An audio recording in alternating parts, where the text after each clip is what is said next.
Hello students, myself Rekha Sharma. This is online class of MSc Final Organic Special, Paper 5th Organic Synthesis. The topic of today's lecture is synthesis of alcohols and carbonyl compounds by 1,2 carbon-carbon disconnection. 1,2 carbon-carbon disconnections. The disconnection is labeled 1,2 carbon-carbon because the new bond is forming 2 atoms away from the functional group. इस disconnection को 1,2 carbon carbon से label किया जाता है क्योंकि नया bond functional group से 2 atoms की दूरी पर बनता है. Synthesis of alcohols. The epoxide route works very well here. For example, retrosynthetic analysis of target molecule alcohol and its designed synthesis can be shown by the following equations. Target molecule alcohol का retrosynthetic analysis अगर हम देखें तो इसके 1,2 carbon carbon disconnection से हमें epoxide X और एक फेनिल मैग्नीशियम ब्रोमाइड जो कि एक ग्रिग्नार्ड रिएजेंट है प्राप्त होता है. या दूसरे शब्दों में टारगेट मॉलिक्यूल को इपॉक्साइड X और फेनिल मैग्नीशियम ब्रोमाइड की रिएक्शन द्वारा इजीली सिंथेसाइज किया जा सकता है. Let us outline a synthesis of an unsaturated alcohol involving 1,2 carbon-carbon disconnection. Its retrosynthetic analysis and designed synthesis have been shown by following equations. एक unsaturated alcohol जिसमें 1,2 carbon carbon disconnection involve है का अगर हम रेट्रोसिंथेटिक एनालिसिस देखें तो target molecule Y को compound Z जो कि एक ट्रिपल बॉन्ड युक्त अल्कोहल है के रिडक्शन के द्वारा फंक्शनल ग्रुप इंटरकन्वर्जन से प्राप्त किया जा सकता है. कंपाउंड Z के 1,2 कार्बन कार्बन डिस्कनेक्शन से हमें कंपाउंड A 1 ब्यूटाइन और एक सिंथोन B कैटाइनिक अल्कोहल प्राप्त होता है जिसके संगत या कॉरस्पॉन्डिंग रिएजेंट एक 3 मेंबर्ड इपॉक्साइड है. इस ब्यूटाइन के कार्बन कार्बन डिस्कनेक्शन से हमें एसिटिलीन और इथाइल ब्रोमाइड प्राप्त होते हैं. इस रेट्रोसिंथेटिक एनालिसिस के आधार पर हम इस टारगेट मॉलिक्यूल Y का सिंथेसिस इजीली डिज़ाइन कर सकते हैं जिसमें हमारा स्टार्टिंग मटेरियल होगा एसिटिलीन जो NaNH2 या सोडामाइड और इथाइल ब्रोमाइड से रिएक्शन के द्वारा कंपाउंड A यानी 1 ब्यूटाइन बनाएगा. कंपाउंड A सोडामाइड और 3 मेंबर्ड इपॉक्साइड से रिएक्शन द्वारा कंपाउंड Z यानी ट्रिपल बॉन्ड युक्त अल्कोहल देगा और ये कंपाउंड Z लिंडलार कैटलिस्ट से रिडक्शन के द्वारा टारगेट मॉलिक्यूल Y जो कि एक डबल बॉन्ड युक्त अल्कोहल है में कन्वर्ट हो जाएगा. Synthesis of carbonyl compounds. Carbonyl compounds can be derived from alcohols by oxidation. So the above disconnection used for the synthesis of alcohols can also be used for carbonyl compounds as shown below. Carbonyl compounds को alcohol से oxidation के द्वारा प्राप्त किया जा सकता है. अतः अल्कोहल्स के सिंथेसिस में काम आने वाला डिस्कनेक्शन कार्बोनिल कंपाउंड्स के सिंथेसिस के लिए भी यूज़ किया जा सकता है.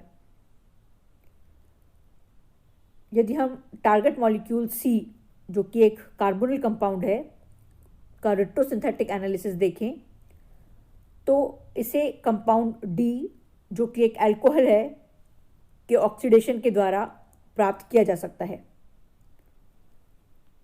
कंपाउंड D के 1,2 कार्बन कार्बन डिस्कनेक्शन से हमें एल्किल मैग्नीशियम ब्रोमाइड और एक सब्स्टिट्यूटेड 3 मेंबर्ड इपॉक्साइड प्राप्त होता है। 1 group carbon carbon disconnections, carbonyl compounds.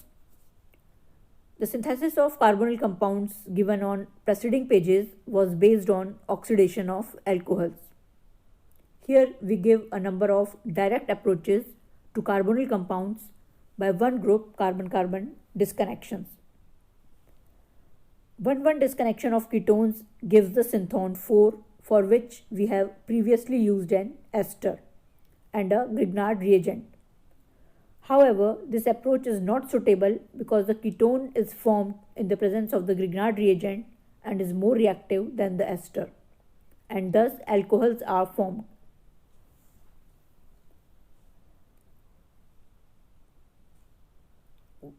One group carbon carbon disconnection के द्वारा कार्बोनिल कंपाउंड्स को कई प्रकार से सिंथेसाइज किया जा सकता है। फॉर एग्जाम्पल, कीटोन के 1,1 डिस्कनेक्शन से सिंथॉन 4 प्राप्त होता है, जिसके लिए हमने पहले एक एस्टर और ग्रिग्नार्ड रिएजेंट को यूज़ किया था।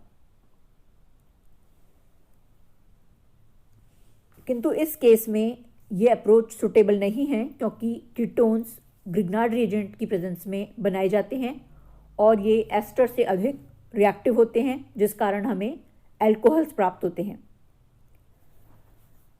There are following 2 ways to overcome this problem. Number 1, use of a less reactive organometallic reagent which reacts with acid chlorides but not with less reactive ketones. Organocadmium compounds are good for this purpose.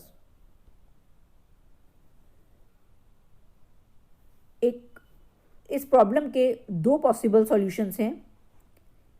Number 1, एक less reactive organometallic reagent का उपयोग किया जाए जो acid chloride से react करे किंतु less reactive ketone से कोई रिएक्शन न दे, और इसके लिए ऑर्गेनोकैडमियम कंपाउंड सबसे सुटेबल है। The synthesis of the anti alarm pheromone 5 use this strategy and it's retrosynthetic analysis and design synthesis have been shown in following diagram. Compound 5 जो कि एक एंटी अलार्म फेरोमोन है के सिंथेसिस में इस स्ट्रेटेजी का उपयोग किया जाता है। टारगेट मॉलिक्यूल 5 के 1,1 कार्बन कार्बन डिस्कनेक्शन से हमें एक एसिड क्लोराइड ई प्राप्त होता है, जिसे FGI यानी फंक्शनल ग्रुप इंटरकन्वर्जन द्वारा कंपाउंड 6 जो कि एक एसिड है में कन्वर्ट किया जा सकता है।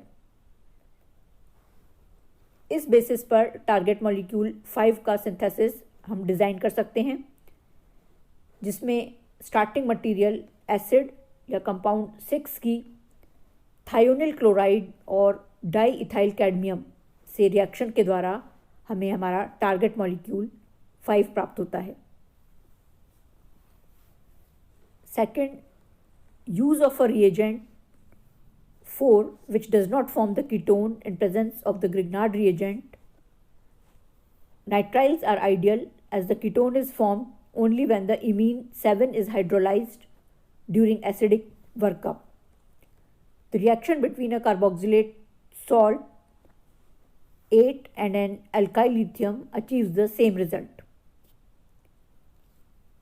सिंथॉन 4 के लिए एक ऐसे रिएजेंट का उपयोग किया जाए जो ग्रिग्नार्ड रिएजेंट की प्रेजेंस में कीटोन ना बनाए, और इसके लिए नाइट्राइल्स आइडियल रिएजेंट हैं क्योंकि इनसे कीटोन केवल तभी बनते हैं जब इमीन 7 को एसिडिक कंडीशंस के अंदर हाइड्रोलाइज किया जाए, और इसी प्रकार कार्बोक्सिलेट सॉल्ट 8 और एल्काइल लिथियम से भी हमें समान रिजल्ट्स प्राप्त होते हैं।